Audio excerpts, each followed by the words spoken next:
Você já ouviu falar de uma história que parece impossível de acreditar? Hoje, o que aconteceu com essa mulher vai te deixar sem palavras. Um gesto simples mudou completamente o rumo da vida dela. E o que veio depois ninguém poderia imaginar. Antes de começar, me conta aí nos comentários. De qual cidade você está assistindo este vídeo? E se você gosta de histórias reais cheias de emoção, superação e fé, já se inscreve aqui no canal e ativa o sininho porque o que você vai ver agora vai tocar o seu coração vermelho. O sol escaldante de janeiro de 1857 castigava a fazenda Santa Cruz do Vale, propriedade rural próspera no interior do Rio de Janeiro onde café era cultivado através do trabalho forçado de 120 escravizados. Foi nessa tarde sufocante que Benedita, escrava de 23 anos grávida de 7 meses, foi arrastada pelos feitores até o pelourinho central da senzala, acusada de roubar restos de comida da cozinha grande para saciar fome que a gravidez intensificava. O senhor Augusto Tavares de Almeida, proprietário de 48 anos conhecido em toda a região por crueldade excepcional mesmo pelos padrões brutais da escravidão brasileira, havia ordenado punição exemplar. 100 chicotadas, declarou ele com frieza que fez até feitores mais endurecidos hesitarem. Quero que todos vejam o que acontece com ladrões nesta fazenda, independentemente de condição. A referência velada à gravidez de Benedita não era compaixão, mas crueldade adicional. Ele estava deliberadamente escolhendo punir mulher grávida para maximizar terror psicológico sobre outros escravizados. Benedita foi amarrada ao poste de madeira gasta por sangue de incontáveis vítimas anteriores, suas mãos presas acima da cabeça, corpo virado de forma que barriga proeminente não tocasse diretamente o poste mas costas ficassem completamente expostas. Ela não suplicou por misericórdia. Anos de escravidão haviam ensinado que súplicas apenas prolongavam sofrimento ao satisfazer sadismo de senhores que gostavam de ouvir implorações antes de negar clemência. O feitor designado para administrar castigo era homem chamado Joaquim, ele próprio mulato livre que havia ascendido de escravidão através de serviço leal aos interesses de senhores brancos. Sua disposição em brutalizar pessoas que compartilhavam herança africana era preço que pagará por liberdade precária e pequeno poder sobre outros. Ele segurou chicote de couro trançado com pontas de metal projetadas para rasgar carne com cada golpe. O primeiro chicotada cortou o ar com som sibilante antes de atingir costas de Benedita, abrindo linha vermelha que imediatamente começou a sangrar. Ela mordeu lábios até sentir gosto de sangue próprio, determinada a não dar a Sr. Augusto satisfação de ouvir gritos. Mas quando o 10º golpe atingiu, quando o 20º rasgou carne já dilacerada, quando o 30º fez seu corpo inteiro tremer involuntariamente, gemidos escaparam através de dentes cerrados. Os escravizados forçados a assistir punição, prática padrão para garantir que lições fossem aprendidas coletivamente, assistiam com expressões cuidadosamente neutras que escondiam horror, raiva impotente e medo de que poderiam ser próximos. Maria, mãe de Benedita e ela mesma escravizada há 40 anos, estava entre espectadores forçados, lágrimas silenciosas escorrendo por rosto enquanto assistia a filha ser destruída por ousadia de alimentar-se adequadamente durante gravidez. Quando o 50º chicotada caiu, costas de Benedita eram massa irreconhecível de carne rasgada, sangue escorrendo por pernas para formar poça na terra vermelha. Ela havia perdido consciência após 40º golpe, corpo pendurado inerte das cordas que prendiam pulsos. Mas Sr. Augusto, observando de varanda sombreada com um copo de vinho na mão, ordenou que continuassem. 100 chicotadas ordenei, 100 chicotadas ela receberá. Consciente ou não é irrelevante. Quando finalmente 100º golpe foi administrado, Joaquim estava coberto de suor e sangue salpicado, braço tremendo de exaustão de infligir tal brutalidade sistemática. Benedita foi desamarrada e caiu no chão como boneca quebrada, sem resposta a estímulos. Maria correu para a filha no momento que feitores permitiram, segurando o corpo quase sem vida enquanto chorava nomes de orixás e santos católicos indiscriminadamente, buscando qualquer poder divino que pudesse salvar sua criança. Levem-na para a senzala, ordenou o Sr. Augusto indiferentemente. Se sobreviver, voltará ao trabalho quando conseguir ficar de pé. Se morrer, é perda aceitável. Exemplo foi estabelecido. Com isso, ele entrou na casa grande, sua tarde de entretenimento sádico completa, enquanto Benedita era carregada por outros escravizados para espaço apertado da senzala onde medicina primitiva e cuidados desesperados de comunidade escravizada ofereciam única chance de sobrevivência. A senzala onde Benedita foi levada era estrutura longa de pau a pique com teto de palha, dividida em pequenos cubículos onde famílias escravizadas viviam em condições que desafiavam conceitos básicos de dignidade humana. Maria limpou ferimentos horríveis de filha com água e ervas que tia Joana, curandeira da senzala de 70 anos que carregava conhecimentos medicinais africanos transmitidos através de gerações, havia preparado.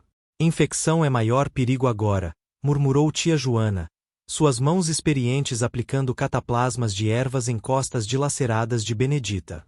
Chicote do feitor estava sujo, feridas são profundas, e calor favorece putrefação da carne. Mas bebê ainda se move. Sinto aqui. Ela colocou mão no ventre de Benedita, sentindo movimentos fracos da criança que, contra todas probabilidades, ainda vivia dentro de corpo devastado da mãe. Durante 3 dias, Benedita oscilou entre vida e morte, febre alta fazendo-a delirar e falar em línguas que mesclavam português com ioruba que aprenderá secretamente de mãe e avó. Ela via visões, ancestrais africanos chamando-a para descansar, criança ainda não nascida implorando-a para continuar lutando, e estranhamente, homem branco com rosto que ela reconhecia mas que aparecia distorcido por culpa e medo em seus sonhos febris. Maria não deixou o lado de filha durante essas 72 horas críticas, roubando sono em intervalos breves, negligenciando próprias obrigações de trabalho, que resultariam em punição posterior, e constantemente aplicando compressas frescas na testa ardente de Benedita. Outros escravizados da fazenda visitavam quando podiam, trazendo pequenas oferendas, pedaço extra de farinha, pano limpo para bandagens, palavras de encorajamento sussurradas. Na 4ª madrugada, febre finalmente quebrou. Benedita abriu olhos, confusa e desorientada, mas consciente. Primeira coisa que fez foi colocar mãos protetoramente sobre barriga. O bebê, sussurrou com voz rouca de dia sem água adequada. Maria chorou de alívio. Vivo, minha filha. Seu bebê ainda vive. Vocês 2 são fortes demais para morrer facilmente. A recuperação foi lenta e dolorosa. Costas de Benedita cicatrizariam com queloides grossos que a marcariam pelo resto da vida, recordação permanente de brutalidade que sobrevivera. Movimento era agonia nas primeiras semanas, cada respiração puxava a pele danificada, cada tentativa de sentar reabria feridas parcialmente curadas. Mas gradualmente, através de força de vontade que desafiava a lógica, ela começou a melhorar. Senhor Augusto havia ordenado que Benedita retornasse ao trabalho assim que conseguisse ficar de pé. Mas mesmo sua crueldade reconhecia a impracticabilidade de esperar trabalho de campo de mulher com costas destruídas e gravidez avançada. Ela foi designada para tarefas leves na senzala, remendar roupas, preparar comida para outros escravizados, trabalho que podia fazer sentada e que mantinha supervisão mínima. Foi durante esse período de recuperação forçada na senzala que Benedita começou a processar não apenas trauma físico mas também questões sobre paternidade da criança que carregava. Ela sabia a verdade que não podia falar abertamente, segredo que poderia destruir vidas se revelado prematuramente. O bebê que crescia dentro dela não era resultado de união consensual com algum homem escravizado da fazenda, mas produto de violência sexual que senhores de escravos rotineiramente cometiam contra mulheres que possuíam como propriedade. 6 semanas após castigo brutal, quando Benedita finalmente conseguia se mover com algo parecido com normalidade, Senhor Augusto mandou chamá-la à casa grande. Maria agarrou o braço de filha, terror em olhos. Não vá sozinha. Peça que eu acompanhe. Mas recusar convocação de senhor era impossível. Benedita, coração acelerado com medo do que nova visita poderia significar, caminhou lentamente até casa grande, cada passo lembrando o corpo machucado de sua vulnerabilidade. O encontro na casa grande foi curto mas revelador. Senhor Augusto, sentado em escritório luxuoso que contrastava obscenamente com miséria da senzala, olhou Benedita com expressão que misturava propriedade, culpa mal escondida e ameaça. Ouvi que você sobreviveu e bebê também, disse ele, voz cuidadosamente neutra. Quando criança nascer, será registrada como filha de pai desconhecido. Você entende a importância de manter certas incertezas? A ameaça implícita era clara. Falar verdade sobre paternidade resultaria em punição pior que 100 chicotadas. Benedita baixou o olho submissivamente, mas dentro dela, raiva queimava com intensidade que sustentaria resistência silenciosa pelos meses vindouros. Sim, senhor, murmurou, sabendo que batalha que lutava não seria vencida através de confrontação direta mas através de sobrevivência e eventual revelação de verdade que senhor Augusto tanto temia. O trabalho de parto de Benedita começou numa noite quente de abril, 2 meses após castigo brutal que deveria tê-la matado junto com criança que carregava. Contrações iniciaram ao anoitecer, ondas de dor que se intensificaram progressivamente até tornarem-se força implacável que dominava o corpo inteiro. Maria e tia Joana prepararam espaço na senzala, pendurando panos para privacidade mínima, fervendo água, e organizando ervas e instrumentos improvisados que constituíam o arsenal obstétrico disponível para escravizadas. O parto foi longo e difícil. Corpo de Benedita, ainda se recuperando de trauma severo, lutava com demandas de dar à luz. Costas cicatrizadas protestavam contra cada contração, tecido danificado não tinha flexibilidade que facilitaria o processo.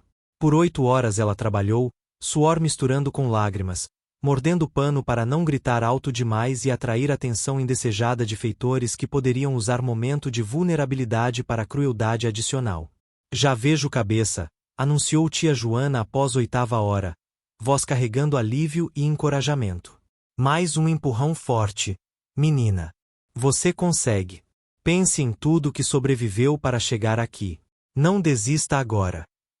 Benedita, exausta além de qualquer limite que conhecia, reuniu forças de lugar profundo reservado apenas para sobreviventes, e empurrou com tudo que restava nela.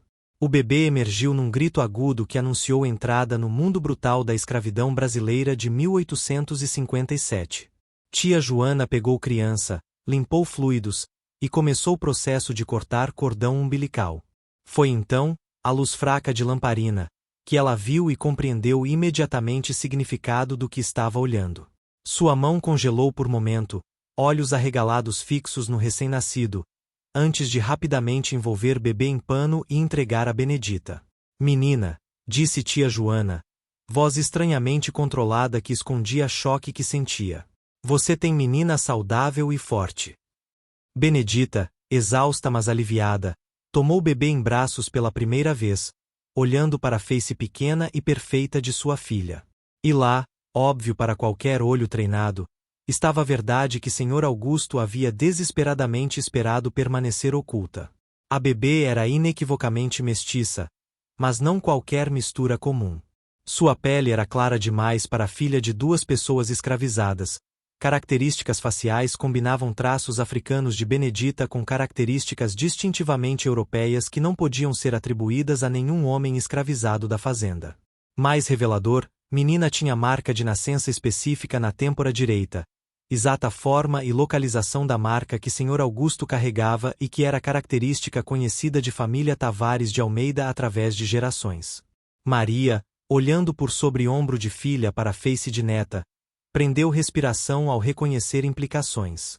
Tia Joana, com décadas de experiência observando segredos que escravidão gerava, sabia exatamente o que estavam testemunhando. Sem dizer palavra explícita, as 3 mulheres compreenderam que haviam acabado de testemunhar prova viva de violação sexual que senhores de escravos rotineiramente cometiam mas raramente era documentada tão inequivocamente. Seu nome, sussurrou Benedita, olhando para a face de filha com mistura de amor maternal feroz e tristeza profunda sobre o mundo em que acabará de trazê-la. Maria da Luz.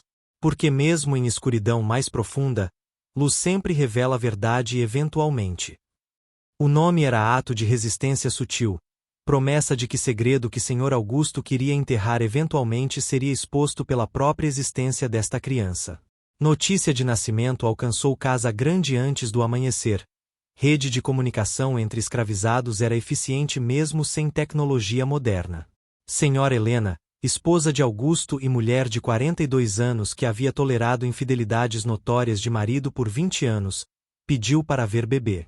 Era pedido incomum, mas não sem precedente. Senhoras às vezes demonstravam interesse maternal superficial em crianças nascidas na senzala, particularmente quando estavam entediadas ou buscando distrações de realidades desagradáveis de seus próprios casamentos.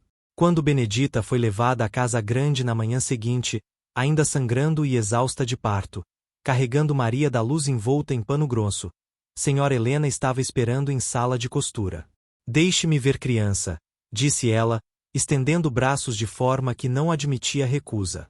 Benedita, com relutância nascida de instinto protetor mas incapaz de desobedecer, entregou filha temporariamente. Senhora Helena olhou para a face da bebê por longo momento, expressão inicialmente neutra gradualmente mudando para algo entre horror, raiva e confirmação de suspeitas que provavelmente nutrira por meses. Ela viu o que todos viram, características inconfundíveis de família Tavares de Almeida, particularmente marca de nascença que era praticamente assinatura genética. Silêncio que seguiu foi pesado com reconhecimento de verdade que não podia mais ser negada confortavelmente. Leve-a embora, disse Senhora Helena finalmente, voz trêmula com emoção controlada. E diga a Senhor Augusto que preciso falar com ele imediatamente. Benedita recuperou Maria da Luz, segurando filha protetoramente contra peito enquanto rapidamente se retirava. Ela sabia que havia acabado de testemunhar momento em que verdade que todos sabiam mas ninguém falava abertamente havia sido forçada à superfície através de evidência tão óbvia que nem casamento e sociedade patriarcal do século XIX podiam mais ignorar completamente.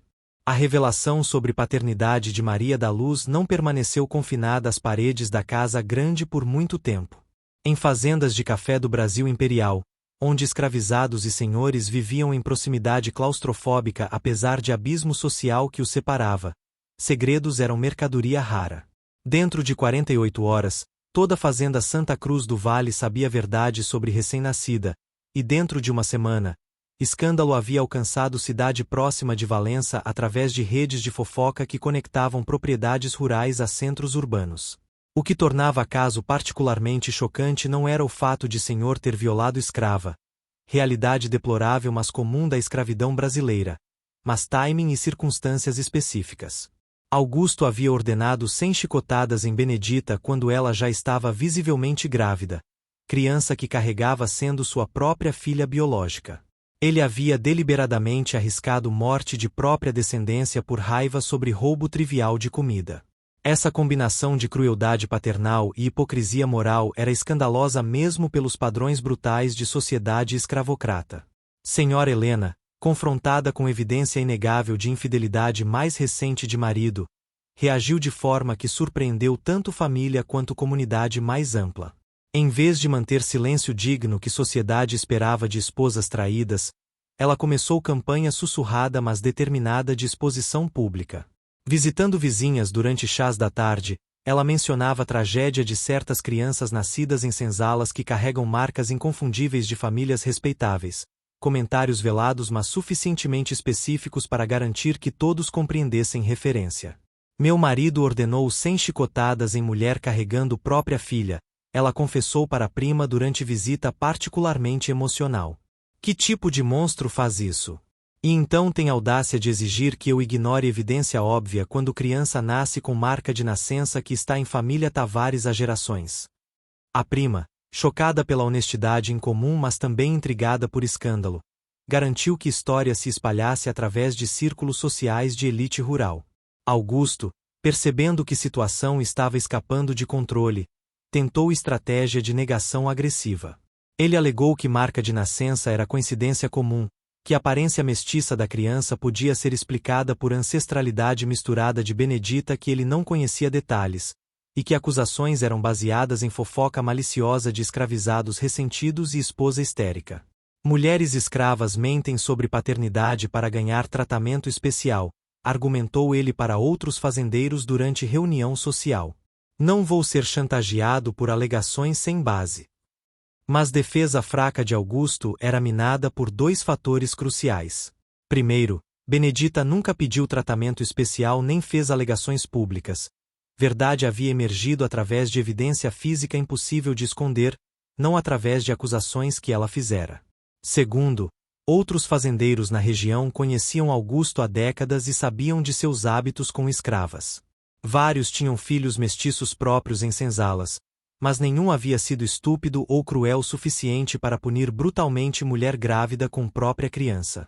Augusto sempre foi excessivo, comentou o Coronel Ferreira, proprietário de fazenda vizinha, durante conversa com outros fazendeiros. Mas isso ultrapassa limites de comportamento aceitável mesmo entre nós. Uma coisa é ter filho com escrava. Todos sabemos que acontece. Outra completamente diferente é quase matar mulher carregando seu próprio filho e depois fingir ignorância quando criança nasce com marca de família em rosto. É estupidez ou crueldade a níveis que nos fazem todos parecer mal. A Igreja Católica, força moral dominante na sociedade brasileira do século XIX, foi forçada a responder quando o escândalo alcançou ouvidos de Padre Vicente, pároco em Valença que administrava sacramentos para fazendeiros da região. Padre Vicente estava em posição delicada. Igreja oficialmente condenava a exploração sexual de escravizadas, mas na prática tolerava amplamente porque maioria de fazendeiros católicos, incluindo doadores generosos, estavam implicados em comportamento similar. Mas caso de Augusto tinha elementos que mesmo Igreja não podia ignorar completamente. 100 chicotadas em mulher grávida resultando em nascimento de criança obviamente mestiça criava narrativa moral que era difícil de defender. Padre Vicente convocou Augusto para reunião privada em igreja, conversação delicada onde tentou equilibrar manutenção de apoio de elite fazendeira com reconhecimento de que linha moral tinha sido cruzada de forma particularmente flagrante. Senhor Tavares, comportamento cristão exige moderação e responsabilidade, começou Padre Vicente cuidadosamente. Mesmo dentro de instituição de escravidão que Igreja reconhece como legal, há obrigações morais. Crianças, mesmo aquelas nascidas em senzala, são inocentes diante de Deus. Marca de família que essa criança carrega cria obrigações que você não pode simplesmente negar. Foi reprimenda gentil, mas vinda de autoridade clerical que Augusto não podia simplesmente ignorar sem risco de ostracismo social. A pressão social acumulada começou a afetar não apenas Augusto mas toda a família Tavares de Almeida. Filhos adultos dele, 2 homens na faixa dos 20 anos, foram confrontados por amigos e conhecidos sobre irmã na senzala. Senhora Helena enfrentava a pena condescendente de outras senhoras que anteriormente a invejavam por riqueza e posição social. O escândalo havia transformado família de elite respeitada em objeto de fofoca e julgamento moral, mudança de status que era intolerável para o orgulho aristocrático de Augusto. Pressionado por opiniões públicas hostis, confrontações privadas cada vez mais difíceis com esposa, e até reprimendas sutis de padre local e outros fazendeiros, Augusto Tavares de Almeida encontrou-se numa posição que nunca antecipara. Forçado a reconhecer publicamente a existência de Maria da Luz e fazer alguma provisão para a criança que carregava sangue da família mas nascerá em senzala. A solução que ele eventual propôs revelou tanto sua relutância a verdadeiramente aceitar responsabilidade quanto limitações do que sociedade do século XIX permitia. Em reunião tensa na Casa Grande com Senhora Helena, advogado da família, e Padre Vicente como testemunha moral, Augusto declarou que por caridade cristã e reconhecimento de possível ancestralidade misturada, ele ofereceria proteção especial para Benedita e Maria da Luz. Os termos dessa proteção eram cuidadosamente calibrados para minimizar custos sociais e financeiros enquanto aparentavam generosidade. Benedita e Maria da Luz seriam movidas de senzala comum para cabana separada nos arredores da propriedade, distantes tanto de Casa Grande quanto de senzala, posição geográfica que simbolizava limbo social que ocupariam. Benedita não trabalharia mais nos campos mas seria designada para tarefas domésticas leves. Maria da Luz, embora ainda legalmente escrava, seria educada adequadamente, significando alfabetização básica e catecismo, luxos raramente oferecidos a crianças escravizadas. Mas está claro, enfatizou Augusto, voz dura com insistência, que isso não constitui reconhecimento legal de paternidade. É ato de caridade cristã para com criança inocente, nada mais. Registro de nascimento listará pai como desconhecido, como é apropriado para crianças nascidas em senzala. Qualquer sugestão contrária será tratada como difamação contra a família respeitável. Senhora Helena, presente durante essa declaração, Deixou claro através de silêncio gelado e expressão facial que considerava toda charada repugnante. Mas na sociedade patriarcal de 1857, esposa tinha poder limitado para forçar marido a comportamento mais ético além de tornar vida dele desconfortável através de reprovação silenciosa e mobilização de opinião social. Estratégias que ela já estava empregando com algum sucesso. Para Benedita, chamada à casa grande para receber notícia dessa generosidade, proposta era simultaneamente melhoria material significativa e lembrança humilhante de que ela e filha existiam na categoria de não pessoas cujas vidas podiam ser arranjadas arbitrariamente por outros. Cabana separada significava mais espaço e privacidade, trabalho doméstico era fisicamente menos demandante que campos, e educação para Maria da Luz oferecia possibilidade remota de futuro ligeiramente melhor. Mas tudo era concedido não como direito ou justiça, mas como favor revogável. Agradeça a Senhor Augusto por sua bondade, instruiu o feitor quando Benedita foi informada das mudanças. Ela murmurou agradecimento apropriado, olhos baixos em submissão que escondia pensamentos que nunca poderia expressar verbalmente. Internamente, ela compreendia a transação com clareza brutal. Augusto estava comprando o silêncio dela sobre violação que resultara em Maria da Luz, e comprando o compliance dela com narrativa que minimizava seu papel e responsabilidade. A mudança para a cabana separada aconteceu dentro de semana. Era estrutura simples, 2 cômodos pequenos com piso de terra batida, telhado que vazava durante chuvas fortes, e mobília consistindo de cama de palha, mesa tosca e alguns utensílios básicos de cozinha. Mas comparado com senzala superlotada onde Benedita havia passado vida inteira, era palácio. Mais importante, oferecia separação física de supervisão constante de feitores e pequena medida de autonomia que era quase desconhecida para escravizados. Maria, mãe de Benedita, visitava diariamente, ajudando com cuidados de Maria da Luz e fornecendo conexão com a comunidade da senzala. Foi durante uma dessas visitas que ela expressou preocupação que outros compartilhavam. Eles te isolaram, filha. Te afastaram de nós. Isso é bom para alguns aspectos, mas também te torna vulnerável de formas novas. Você não está mais protegida por comunidade como estava na senzala. A observação de Maria era perspicaz. Isolamento que Augusto impusera em Benedita e Maria da Luz servia a múltiplos propósitos. Reduzia a visibilidade constante de evidência de seus crimes, dificultava para Benedita organizar ou participar de qualquer resistência coletiva que poderia emergir da senzala, e criava dependência dela em sua generosidade, que poderia ser revogada se ela não cooperasse com a narrativa que ele queria manter. Educação que Maria da Luz deveria receber começou quando ela tinha 2 anos, quando o padre Vicente enviou o jovem seminarista para ensinar letras básicas e catecismo. As lições, realizadas 2 vezes por semana, eram eventos estranhos onde criança mestiça sentava em cabana humilde aprendendo habilidades tipicamente reservadas para a elite branca, mas sempre com lembrança de que acesso era condicional e precário. Seminarista, jovem de 19 anos chamado Pedro, ficou visivelmente desconfortável com contradições de situação. Ensinar criança parcialmente branca que era legalmente propriedade, descendente de homem que o patrocinava mas que havia violado mãe da criança. Enquanto o arranjo se estabelecia, comunidade mais ampla continuava debatendo o caso. Alguns viam ações de Augusto como adequadamente caridosas dado constrangimentos sociais, outros como tentativa covarde de evitar responsabilidade real mantendo aparências. Benedita e Maria da Luz existiam em limbo, não completamente parte de comunidade escravizada de senzala mais, mas nunca podendo ser integradas em família branca que carregavam sangue parcialmente. Era a existência peculiar que definia muitas crianças mestiças em Brasil escravocrata, vivendo em fronteiras borradas entre categorias raciais e sociais rígidas.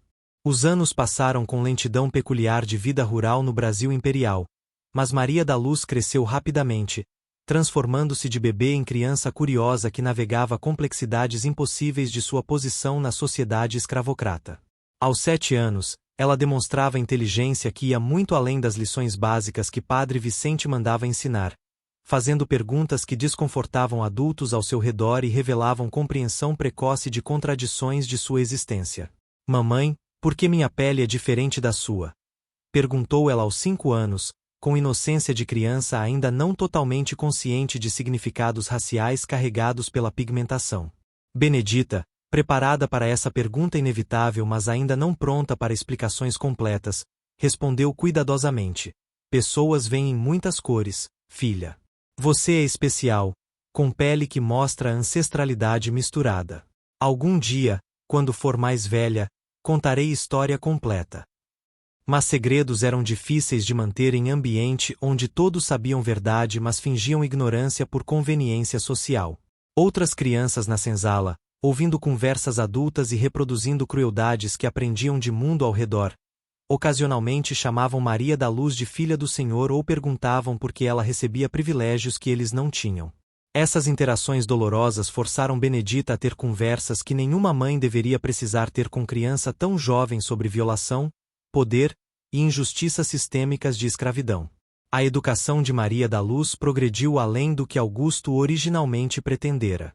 O seminarista Pedro, cada vez mais consciente de injustiças de escravidão através de seus estudos teológicos e confrontação diária com contradições representadas por Maria da Luz, começou a ensinar mais do que catecismo básico. Ele introduziu literatura, matemática e até noções de filosofia moral que questionavam fundamentos de ordem escravocrata. Essas lições eram secretas, realizadas além do currículo oficial que Augusto havia aprovado, atos pequenos de resistência por jovem clérigo lutando com própria cumplicidade em sistema que reconhecia como imoral. Você é tão inteligente quanto qualquer criança branca que ensinei, provavelmente mais, disse Pedro para Maria da Luz quando ela tinha 9 anos e demonstrava a capacidade de ler textos complexos e discutir ideias abstratas. Nunca deixe ninguém convencê-la de que nascimento determina valor. Deus criou todas as almas iguais, mesmo que sociedade trate-as diferentemente. Eram palavras perigosas em Brasil de 1866, onde ideologias justificando escravidão ainda dominavam.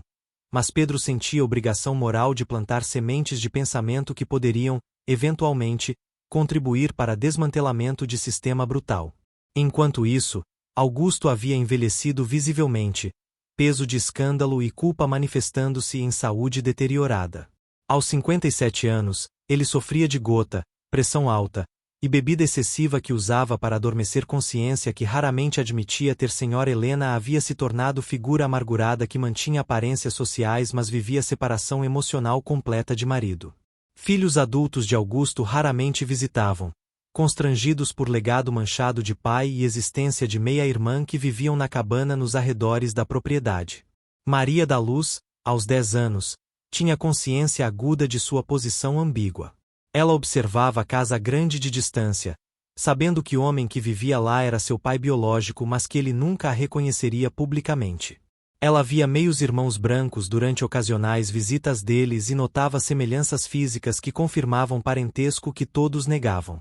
Essa consciência criou nela não apenas ressentimento mas determinação de que sua vida teria significado além de ser evidência viva de pecados de seu pai. O ponto de virada veio quando Maria da Luz tinha 13 anos e começou a trabalhar na casa grande, não como escrava de campo mas como ajudante doméstica sob supervisão de Senhora Helena. Foi arranjo extraordinário, nascido de decisão complexa de Senhora Helena que misturava compaixão genuína pela menina inocente, desejo de irritar marido forçando-o a confrontar produto de seus crimes diariamente, e reconhecimento de que Maria da Luz, com a educação que receberá, era mais capaz que muitas serviçais. Trabalhar na casa grande expôs Maria da Luz a mundo de riqueza que contrastava obscenamente com pobreza de sua cabana e senzala. Ela via desperdício casual de comida que poderia alimentar dúzia de escravizados, luxos importados da Europa decorando salas que ninguém usava, e principalmente, vislumbrava dinâmicas familiares disfuncionais dos Tavares de Almeida. Senhora Helena tratava-a com bondade distante mas respeitosa que nenhuma escravizada normalmente recebia. Augusto a evitava quando possível, mas quando a interação era inevitável, havia desconforto óbvio em seus olhos ao olhar para rosto que carregava traços de família que ele tentará negar. Foi durante esse período que a Lei do Ventre Livre foi promulgada em 1871, declarando que crianças nascidas de mães escravizadas após essa data seriam legalmente livres. Embora Maria da Luz, nascida em 1857, não se qualificasse para a libertação automática sob nova lei, mudança legislativa sinalizava a transformação gradual de atitude sobre escravidão. Pedro, agora padre ordenado servindo em paróquia próxima mas ainda visitando ocasionalmente, discutiu o significado histórico com Maria da Luz durante uma dessas visitas. Mundo está mudando, mesmo que lentamente, disse ele. Escravidão não pode durar para sempre. Já há movimento abolicionista ganhando força. Sua geração pode ver fim dessa instituição cruel. Maria da Luz, aos 14 anos e já pensadora sofisticada moldada por educação única e experiências de viver entre mundos, respondeu: libertar corpos é apenas começo, Padre Pedro. Libertar mentes de ideias de superioridade racial levará muito mais tempo. Minha existência prova que fronteiras entre raças são artificiais, mas a sociedade investe muito em mantê-las para desistir facilmente. Quando Maria da Luz completou 16 anos em 1873, acontecimento extraordinário mudou a trajetória de sua vida de formas que nem ela nem Benedita anteciparam. Senhora Helena, agora com 58 anos e sofrendo de doença que médicos não conseguiam diagnosticar mas que claramente estava levando-a para a morte prematura, convocou o advogado da família e anunciou a intenção de comprar liberdade de Maria da Luz com dinheiro de seu próprio dote que havia mantido separado de finanças de Augusto. A decisão chocou não apenas Augusto mas toda a família e círculo social. Alforria, libertação legal de escravizados, não era incomum no Brasil imperial, mas normalmente acontecia como recompensa por anos de serviço leal ou mediante pagamento substancial do próprio escravizado. Que senhora branca de elite comprasse liberdade de filha ilegítima de marido, e mais, que fizesse isso contra a vontade explícita dele, era transgressão social de magnitude considerável. Helena, você está louca! Rugiu Augusto quando soube dos planos. Isso é admissão pública de paternidade que neguei por 16 anos. Sociedade interpretará a ação como confissão. Senhora Helena, deitada em cama de doença mas ainda capaz de firmeza notável, respondeu com calma que continha décadas de raiva acumulada. Sociedade já sabe a verdade, Augusto. Todos sempre souberam. Única pessoa enganada foi você, pensando que negação era suficiente para apagar realidade. Estou morrendo, e uma coisa que não levarei para túmulo é cumplicidade em escravidão continuada de menina que não tem culpa de seus pecados. A Carta de Alforria foi processada em março de 1873, documento legal que declarava, por ato de caridade cristã e reconhecimento de circunstâncias especiais, Senhora Helena Tavares de Almeida concede liberdade plena e irrevogável a Maria da Luz, de 16 anos, filha de Benedita, escrava desta fazenda. Linguagem cuidadosamente evitava a menção de paternidade mas incluía a cláusula extraordinária. Maria da Luz receberia pequena quantia em dinheiro, suficiente para estabelecer-se modestamente, e recomendação formal que poderia usar para buscar emprego respeitável. Para Maria da Luz, receber carta de alforria foi momento de emoções complexas que desafiavam expressão simples. Liberdade legal era dom inestimável, mas vinha acompanhada de reconhecimento de que mãe permanecia escravizada, que comunidade que conhecera a vida inteira seria deixada para trás, e que teria que navegar mundo como mulher livre mestiça em sociedade ainda profundamente racista. Sou livre, mas para quê? Perguntou ela para Benedita após receber documento. Livre para encontrar lugar em mundo que não tem categoria para alguém como eu. Benedita, segurando o rosto de filha em mãos calejadas por anos de trabalho, respondeu com sabedoria nascida de décadas de sobrevivência: sua liberdade é começo, não fim. Você vai criar lugar para si mesma, e ao fazer isso, vai mostrar que categorias que sociedade usa para prender pessoas são ilusões que podem ser desafiadas. Você carrega em veia sangue de dois mundos. Use isso não como vergonha mas como poder de ver além de limites que outros aceitam. Senhora Helena morreu 3 meses após conceder a alforria de Maria da Luz, sua última rebelião contra marido e sistema que sustentara mas secretamente desprezara. Funeral foi evento social significativo onde elite regional veio prestar respeitos, e Maria da Luz, agora legalmente livre mas ainda carregando estigmas sociais, assistiu de distância, observando o homem que era seu pai chorar esposa que o desafiara no final. Após morte de Senhora Helena, pressão social sobre Augusto para fazer mais por Maria da Luz intensificou. Padre Pedro, agora figura respeitada em comunidade e confiável de Senhora Helena antes de morte dela, levou o caso diretamente para Augusto. Sua esposa libertou a menina porque era correto. Mas liberdade sem recursos é fardo, não bênção. Você tem obrigações morais, se não legais, de garantir que ela tenha meios para a vida decente. Relutantemente, sob peso de pressão clerical e social, Augusto concordou em fornecer pequeno dote adicional, quantia modesta mas suficiente para permitir Maria da Luz estabelecer vida independente em cidade. Ele também, pela primeira vez, teve conversação direta com ela. Encontro constrangido no escritório da casa grande onde décadas de negação encontraram realidade inescapável. Você se parece com sua avó paterna, disse Augusto, observando Maria da Luz pela primeira vez realmente vendo-a como pessoa em vez de problema. Minha mãe tinha a mesma determinação em olhos que vejo em você.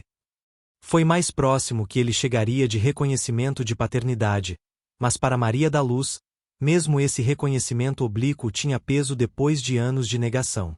Agradeço, Senhor, por recursos que permitirão começar vida independente, respondeu ela com dignidade que não concedia mais que ele merecia mas não menos que ela exigia para si mesma. Maria da Luz usou recursos de alforria e dote para se mudar para Rio de Janeiro em 1873, aos 16 anos, buscando anonimato e oportunidades que cidade grande oferecia para pessoa de posição social ambígua. No Rio, ela encontrou comunidade pequena mas crescente de mestiços livres, libertos recentes, e abolicionistas que trabalhavam para fim de escravidão que ainda mantinha centenas de milhares em cativeiro através do Brasil. Ela conseguiu emprego como professora em escola dirigida por Sociedade Abolicionista, instituição que educava crianças negras e mestiças livres e trabalhava para libertar escravizados através de compra de cartas de alforria e advocacia legal. Trabalho permitia que ela usasse educação extraordinária que receberá para benefício de outros que normalmente não teriam acesso a letras, e colocava-a em contato com figuras proeminentes do movimento abolicionista incluindo José do Patrocínio, André Rebouças e Joaquim Nabuco. Sua história pessoal, filha de escrava brutalmente castigada por senhor que era seu próprio pai, sobrevivente de violência que deveria tê-la matado antes de nascer, educada contra todas as expectativas sociais, tornava-a oradora poderosa em comícios abolicionistas. Ela falava não de abstrações morais mas de experiência vivida, descrevendo com detalhes que faziam audiências chorarem como sua mãe fora chicoteada 100 vezes enquanto grávida, como comunidade escravizada sobrevivia através de resistência e solidariedade, e como educação havia aberto mundos que sociedade tentava manter fechados para pessoas de sua origem. Eu existo porque minha mãe sobreviveu violência que deveria tê-la matado, Maria da Luz disse durante discurso particularmente poderoso em comício de 1878. Carrego em meu corpo evidência de crimes que escravidão torna legais, violação sexual de mulheres escravizadas, crueldade extrema contra vulneráveis, e negação de humanidade básica para milhões. Minha liberdade foi comprada através de generosidade de mulher morrendo que reconheceu injustiça. Mas milhões ainda esperam libertação que não pode depender de caridade individual. Exige mudança de leis que tornam seres humanos propriedade. Durante esses anos, Maria da Luz manteve correspondência com Benedita, que permanecia escravizada na fazenda Santa Cruz do Vale. Cartas eram raras e censuradas, enviadas através de intermediários confiáveis porque Augusto certamente interceptaria comunicação direta, mas forneciam conexão vital entre mãe e filha separadas por circunstâncias e lei. Benedita, agora com 44 anos e sofrendo de dores crônicas de costas nunca adequadamente curadas, escrevia com orgulho sobre conquistas de filha e esperança de que talvez vivesse para ver própria liberdade.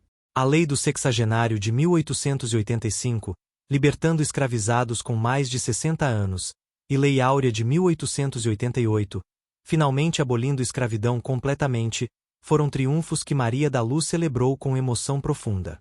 Quando finalmente retornou à fazenda Santa Cruz do Vale em junho de 1888, agora com 31 anos e Benedita com 54, reencontro foi momento de lágrimas e alegria que décadas de separação e sofrimento haviam preparado. Augusto havia morrido em 1886, levando para túmulo negações que mantivera por décadas mas também deixando testamento que, sob pressão de Padre Pedro e consciência tardia, Incluiu pequena provisão para Benedita, quantia modesta mas suficiente para ela estabelecer vida independente.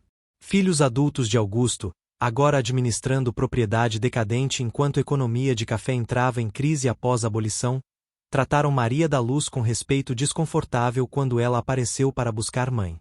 Eles não podiam negar parentesco que todos sempre souberam, mas também não sabiam como integrar meia-irmã mestiça em narrativa familiar que haviam mantido. Maria da Luz levou Benedita para Rio de Janeiro, onde viveram juntas em apartamento modesto mas confortável. Benedita, experimentando verdadeira liberdade pela primeira vez aos 54 anos, lutou com o conceito inicialmente. Não sei como ser livre, confessou ela para a filha. Vida inteira recebi ordens. Agora devo decidir cada dia o que fazer, onde ir. É aterrorizante e maravilhoso simultaneamente. Maria da Luz ajudou mãe navegar transição, enquanto continuava próprio trabalho educacional e ativismo por direitos de libertos e combate ao racismo que sobrevivera à abolição. Nas décadas que se seguiram à abolição, Maria da Luz dedicou vida a documentar histórias de escravizados e trabalhar para que memórias de brutalidades sofridas não fossem esquecidas ou romantizadas por narrativas que tentavam minimizar horrores de escravidão. Ela escreveu memórias detalhadas baseadas em experiências de Benedita e outras mulheres escravizadas. Textos que eventualmente seriam publicados no início do século XX e contribuiriam para a historiografia mais honesta sobre escravidão brasileira. Seu trabalho incluiu testemunho em casos legais onde ex-escravizados buscavam compensação ou reconhecimento de filhos mestiços por pais brancos que os haviam negado. Sistema legal do Brasil pós-abolição era hostil a tais reivindicações, mas Maria da Luz persistia, argumentando que justiça exigia não apenas fim de escravidão legal mas também reconhecimento de crimes cometidos sob sua proteção e responsabilização de perpetradores. A abolição libertou corpos, mas a sociedade deve ainda libertar mentes de preconceitos que justificaram a escravidão, ela escreveu em ensaio publicado em 1895. Enquanto negarmos humanidade plena a descendentes de africanos, enquanto tratarmos mestiçagem como vergonha em vez de realidade complexa de história brasileira, enquanto permitirmos que crimes de escravidão sejam esquecidos sem accountability, não teremos verdadeiramente superado o legado daquela instituição maligna. Benedita viveu até 1902, alcançando 73 anos, idade notável considerando o trauma físico de chicotadas e décadas de trabalho forçado. Seus últimos anos foram passados em paz relativa, cercada por filha e pequena comunidade de ex-escravizados que haviam se estabelecido no Rio. Ela nunca totalmente se recuperou das cicatrizes físicas e emocionais de escravidão, mas encontrou satisfação em saber que filha havia transformado o sofrimento delas em propósito que beneficiava a outros. No leito de morte, Benedita segurou mão de Maria da Luz e disse: "Você foi minha vingança contra aquele homem. Não através de violência, mas através de viver bem, ser mais que ele queria permitir, e usar liberdade para ajudar outros. Cada criança que você ensina, cada história que preserva, cada injustiça que desafia, tudo é vitória sobre o sistema que tentou nos destruir." Maria da Luz chorou, sabendo que o legado de mãe era não apenas sobrevivência mas resistência que havia plantado sementes de mudanças que continuariam crescendo. Maria da Luz viveu até 1935, alcançando 78 anos e testemunhando transformações massivas no Brasil incluindo fim de império, estabelecimento de república, e mudanças sociais lentas mas significativas em atitudes raciais. Ela nunca se casou nem teve filhos, dedicando vida à educação, ativismo e preservação de memórias de escravidão que muitos preferiam esquecer. Suas memórias, publicadas em 1918 sob título Nascida das Chicotadas, Memórias de Escravidão e Liberdade, tornaram-se texto fundamental para historiadores estudando experiências de mulheres escravizadas e violência sexual sistemática que caracterizava a escravidão brasileira. O livro era particularmente notável por recusar romantizar ou suavizar brutalidades, incluindo descrição detalhada de 100 chicotadas que Benedita sofrerá enquanto grávida e circunstâncias de próprio nascimento de Maria da Luz. A fazenda Santa Cruz do Vale, onde tanta dor havia ocorrido, declinou após a abolição e foi eventualmente dividida e vendida. Casa Grande foi abandonada e caiu em ruínas, enquanto Senzala foi demolida. Mas memória persistiu através de trabalho de Maria da Luz e outros que insistiram que histórias fossem preservadas. No século XXI, sítio seria reconhecido como patrimônio histórico, lugar onde visitantes poderiam aprender sobre realidades de escravidão através de narrativas baseadas em testemunhos de sobreviventes como Benedita. A história de Benedita e Maria da Luz tornou-se emblemática de experiências de incontáveis mulheres escravizadas cujas histórias nunca foram documentadas mas cujo sofrimento moldou o Brasil profundamente. Revelação sobre paternidade de Maria da Luz através de características físicas inegáveis exemplificava a verdade desconfortável que a sociedade brasileira lutava para confrontar.